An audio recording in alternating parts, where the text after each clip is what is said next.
And continuing this. Meanwhile, those still trapped in collapsed buildings faced yet another peril when the fires already ignited by the explosion finally reached the shattered wood, spilled oil, and ruptured gas lines. A huge firestorm was started that then swept an already devastated Hiroshima. Perhaps the only survivor in his school, a 13-year-old boy finally freed himself from the bone-crushing debris just as the flames were about to reach him. I checked my body. 3 upper teeth were chipped off. My left arm was pierced by a piece of wood that stuck in my flesh like an arrow. Unable to pull it out, I tied a tourniquet around my upper arm to staunch the flow of blood. Then I saw an arm shifting under planks of wood. Ota, my friend, was moving, but I could see that his back was broken and I had to pull him up into the clear. Ota was looking at me with his left eye. His right eyeball was hanging from his face. I think he said something, but I could not make it out. Pieces of nails were stuck on his lips. He took a student handbook from his pocket. I asked, "Do you want me to give this to your mother?" Ota nodded. A moment later, he died. By now, the school was engulfed in flames. I started to walk away and look back. Ota was staring at me with his one good eye. A 16-year-old Akira Nogi was fleeing the flames with others. A tiny crying child begged him to save her mother, who was trapped under debris. Together with neighbors, we tried hard to remove the beam, but it was impossible without any tools, recalls Akira sadly. Finally, a fire broke out, endangering us, so we had no choice but to leave her. She was conscious, and we deeply bowed to her, with clasped hands to apologize to her, and then we left. Just as desperate to get away, another terrified teenage boy was stopped for nothing. I was running and hands were trying to grab my ankles. They were asking me to take them along.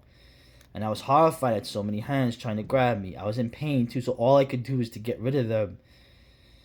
It's terrible to say, but I kicked their hands away. I still feel bad about that. At the riverbank, I saw so many people collapse there, and the small steps to the river were jammed, filled with people pushing their way to the water. I was small, so I pushed onto the river alongside the small steps. The water was full of dead people. I had to push the bodies aside to drink the muddy water. In a world where every horror seemed not only possible but probable, a tornado of fire suddenly appeared, roaring down a street. Those few survivors who could flee from the path of this new terror did. Those who could not were immediately immolated and tossed about like flaming leaves. Reaching the river, the fiery twister uprooted large trees and flung them in the air. Then in the next instant, it transformed itself into a water spout 300 feet high and crossed the stream. Unfortunately, a large group of refugees had taken shelter on the opposite shore in the direct path of the tornado. Helpless, many victims were instantly hurled back into the rivers to their death. After a while, it began to rain, remembered a young woman. The fire and smoke made us so thirsty, and there was nothing to drink, no water. As it began to rain, people opened their mouths and turned their faces towards the sky and tried to drink the rain, but it wasn't easy to catch the raindrops in our mouths. It was a black rain with big drops. They were so big that we even felt pain when they dropped onto us. We opened our mouths as wide as possible in an effort to quench our thirst. Everybody did the same thing, but it just wasn't enough. Someone found an empty can and held it to catch the rain. As this victim and other thirst-crazed survivors discovered 1/2 hour after the explosion, dark, heavy, and extremely large drops of rain began to fall in certain areas of Hiroshima. Ugly, surreal, this black rain was a deadly cocktail of dirt, soot, and highly radioactive particles. It was a black and sticky rain. It stuck to everything, one witness remarked.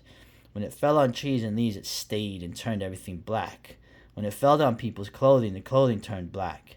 It also stuck on people's hands and feet, and it couldn't be washed off.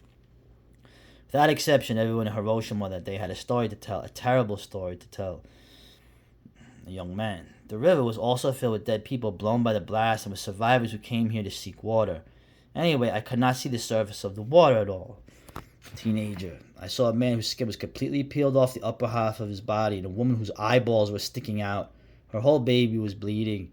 A mother and her baby were lying with all skin completely peeled off. Child. I saw badly charred bodies all jumbled together close to the riverbank where the reeds were growing. The internal organs of one body had spilled out. Another had no head. My knees were literally knocking together as I took in the scene. It looked like hell on earth. A writer. Walking alligators, now eyeless and faceless, with their heads transformed into blackened alligator hides, displaying red holes indicating mouths. The alligator people did not scream. Their mouths could not form the sounds. The noise they made was worse than screaming. They uttered a continuous murmur, like locusts on a midsummer night. One man staggering on charred stumps of leg was carrying a dead baby upside down. A housewife, I saw lots of bodies floating in the water like dead dogs. At the river's edge near the bank, a woman lay on her back with her breasts ripped off, bathed in blood. Paper photographer. There were junior high school girls having been directly exposed to the heat rays. They were covered with blisters the size of balls on their backs, their faces, their shoulders, and their arms. The blisters were starting to burst open and their skin hung down like rugs. Some of the children even have burns on the soles of their feet. They'd lost their shoes and run barefoot through the burning fire. When I saw this, I thought I would take a picture, and I picked up my camera, but I couldn't push the shutter because the sight was so pathetic. Even though I too was a victim of the same bomb, I only had minor injuries from glass fragments, where these people were dying. It was such a cruel sight that I could not bring myself to press the shutter. Female volunteer. A woman lying dead at a house by the riverbank. Her neck struck through with a piece of glass blown by the blast. The glass must have cut the artery. Blood was scattered around her. She had been suckling her baby. The baby was still absorbed in sucking the breast. A doctor. The streets were deserted except for the dead. Some looked as if they had been frozen by death while in full action of flight. Others lay sprawled as if some giant had flung them to their death from a great height. I saw nothing that wasn't burnt to a crisp. Streetcars were standing, and inside were dozens of bodies, blackened beyond recognition. I saw fire reservoirs filled to the brim with dead bodies who looked as if they had been boiled alive. In one reservoir, I saw one man horribly burned, crouching beside another man who was dead. They were the shadowy forms of people, some of them who looked like walking ghosts. Others moved as though in pain, like scarecrows, their arms held out from their bodies with forearms and hands dangling. These people had been burned, and they were holding their arms out to prevent the painful friction of raw surfaces rubbing together. Big black flies appeared and tried to lay eggs on human flesh. The injured were so weak that they could brush away the flies that nestled on their hands and necks. As the above reveals, despite death and destruction, almost utter Nietzsche's eternal pest, the flies seemed troubled not in the least. Mere minutes after the explosions, thousands of really injured people were beset by swarms of flies. Drawn to the scent of burned and rotting flesh, millions of flies made a horrible situation vastly worse. Many victims were too injured to keep the insects away, and eventually even those tending the wounded found it an almost impossible task. It's August. Some were black from a blanket of flies that covered them, said an incredulous witness. One woman soon found that her bleeding eyes infested with maggots. Others fought as well as they could the egg-laying pest, but soon stomachs, backs, arms, legs, even heads and faces were a mass of moving white maggots. There was little horrified, wretched victims could do, but add this internal agony as yet another trial to endure. Little Hideki Tomura had survived the bomb with only a cut foot.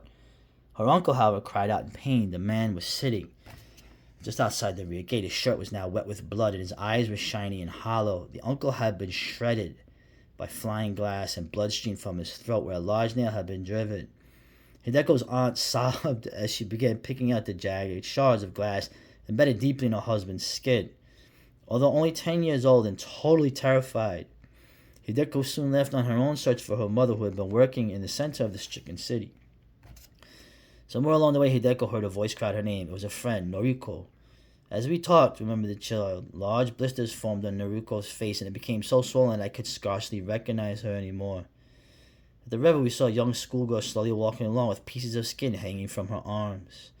Someone said she was trying to cool her burned skin, but as she rubbed water on it, it came off. She cried in pain. As for Hideko's father, a soldier, he had escaped serious injury because his job at the harbor was 2 miles from the blast.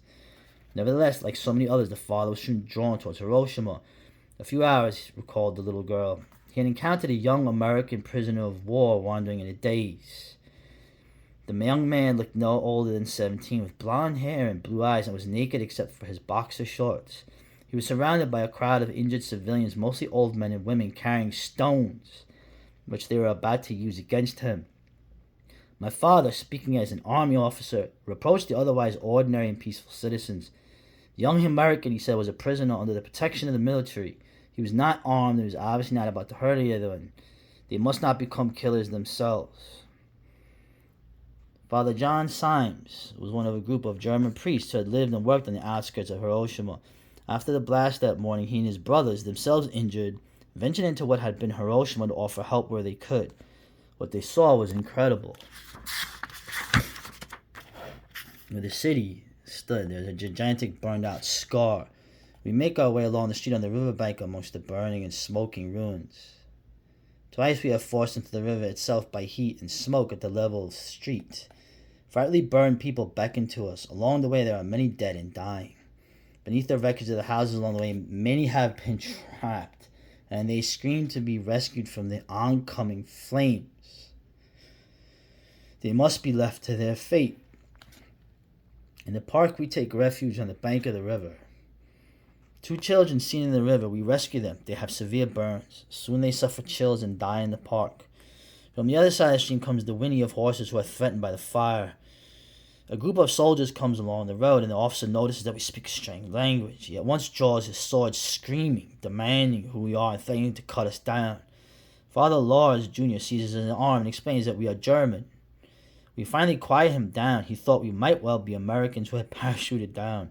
Rumors of parachutists were being bandied about the city.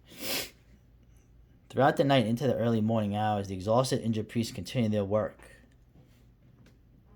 At first light, we can take off with the handcart. The bright day now reveals the frightful picture which last night's darkness had partly concealed. Where the city stood, everything as far as the eye could reach is a waste of ashes and ruin. Only several skeletons of buildings completely burned out in the interior remain. The banks of the river are covered with the dead and wounded, and rising waters have here and there covered some of the corpses. On the broad street in the Hakushima district, naked burning cadavers are particularly numerous. Amongst them are the wounded who are still alive. A few have crawled under the burnt-out autos and trams. Frightfully injured forms beckon to us and then collapse. An old woman and a girl whom she is pulling along with her fall down at our feet. We place them on our cart and wheel them to the hospital, at whose entrance a dressing station has been sent. Here the wounded lie on the hard floor, row on row. Only the largest wounds are dressed. We convey to another soldier and an old woman to the place, but we cannot move everybody who lies exposed in the sun. It can be endless, and it is questionable whether those whom we can drag to the dressing station can come out alive, because even there nothing really effective can be done. Later we ascertained that the wounded lay in the burnt-out hallways of the hospital, and there they died. Indeed, of the city's 200 doctors before the explosion, a mere handful were yet alive. Of the nearly 2,000 nurses before, only 150 remained who were able to tend the sick and the dying. The conditions in the burned-out or otherwise demolished hospitals were so grim that when the pain-racked patients heard one of the few available nurses approaching down the hall, everyone, both adults and children, would beg to be killed, simply to end their suffering. Alas to those yet living on that second day, there seemed no end to the ghastly nightmare. At every turn there were new horrors. Records one survivor on the injuries amongst the hundreds of victims she saw, the skin would just peel off. Some of them you could see the bone, their eyes were closed, the nose bled, lips swelled, and the whole head started swelling. As soon as they gave them water to them, they'd vomit it all out, and they kept on vomiting until they died. Blood rushed out, and that was the end of them. On the second day, the wounds became yellow in color, and they go deeper and deeper. No matter how much you try to take off the yellow, rotten flesh, it would just go deeper and deeper. Also, on the second day following the explosion, August 7th, the terrible task of dealing with the bodies began in earnest. From every park and school ground in destroyed Hiroshima came the smoke and smell of the dead. The smell was quite strong, recalled a young army doctor. It's a sad reality that the smell human beings produce when they are burned is the same as that of the dried squid when it is grilled. When corpses were cleared in one area, trucks filled to the brim hauled them away yet more bodies from another area.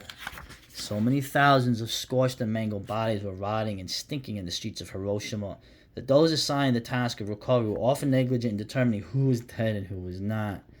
They were loading bodies, treating them like sacks, said Yoshitaka Kawamoto, terribly injured 13-year-old boy. They picked me up from the riverbank and threw me on top of the pile. My body slid off, and when they grabbed me by the arm to put me back onto the truck, they felt that my pulse was still beating, so they reloaded me onto the truck carrying survivors. 10-year-old Hideko Tomorrow, who had left the home of her aunt and uncle the previous day, continued to search for her mother by stopping at the various rescue stations set up around the destroyed city. The stench of rotting flesh filled the air. Soft moans were the only signs of life. I called out Mama's name. It was difficult to think of her lying there, one of those disfigured, helpless people, but I could not bear thinking of Mama dying alone. Calling her name caused people to stir. They asked for water, but I had none. No one did. Later, Hideko's father did indeed find the remains of the little girl's mother. The ashes, what little remained, he brought home in a handkerchief.